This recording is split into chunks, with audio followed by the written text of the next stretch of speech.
आधार कार्डमुळे कोल्हापुरातील राजारामपुरीत राहणाऱ्या संगीता पाटील यांचा जगण्याचा आधार हिरावून घेतलाय। 2023 मध्ये त्यांचं आधार कार्ड अचानक बंद झालं। त्यानंतर 8 वेळा बायोमेट्रिक नोंदणी करूनही त्यांचं आधार कार्ड सक्रिय झालेलं नाही।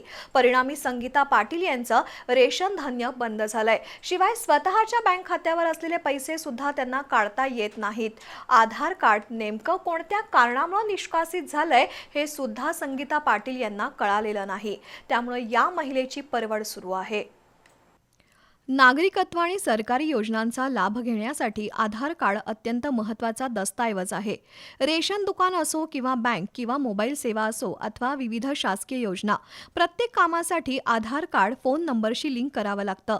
आधार कार्ड पडताळणीवरूनच संबंधिताची ओळख ग्राह्य धरली जाते।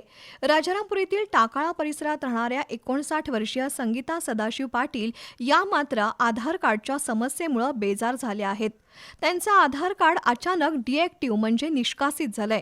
त्यानंतर 2023 पासून संगीता पाटील यांनी तब्बल 8 वेळा आधार कार्डसाठी बायोमेट्रिक पद्धतीनं नोंदणी केली।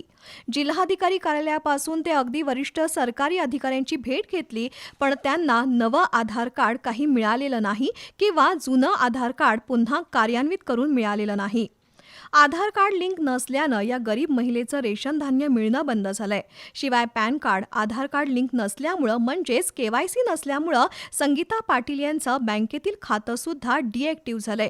परिणामी त्यांना बँक खात्यावरील पैसे सुद्धा मिळत नाहीत। ज्या ठिकाणी आधार कार्ड लागतंय अशी सर्व सरकारी कामं करता येत नाहीयेत। त्यामुळं आधार कार्डनं आपल्या जगण्याचा आधारच हिरावून घेतलाय अशी खंत संगीता पाटील यांनी व्यक्त केली आहे। माझं आधार कार्ड 2011ला काढलेलं होतं। ते 19ला आम्ही अपडेट केलं। त्यानंतर 2023पर्यंत ते चालू होतं। त्यानंतर ते डिॲक्टिवेट झालं। त्यानंतर आम्ही पुष्कळ ठिकाणी बायोमेट्रिक केलं, तरीसुद्धा काही रिप्लाय आलेला नाही। त्यामुळं माझी सगळी बँकेची कामंही खोळंबलेली आहेत।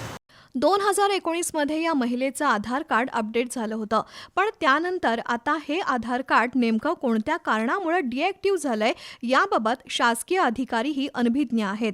मात्र गुरुवारपासून कोल्हापुरातील शाहूपुरी चौथ्या गल्लीत नवं आधार सेवा केंद्र सुरू होतंय, ज्यांचं आधार कार्ड अशा प्रकारे डिएक्टिव्ह आहे किंवा अन्य काही तांत्रिक अडचणी असतील तर या आधार सेवा केंद्रातून मार्गदर्शन मिळणार आहे।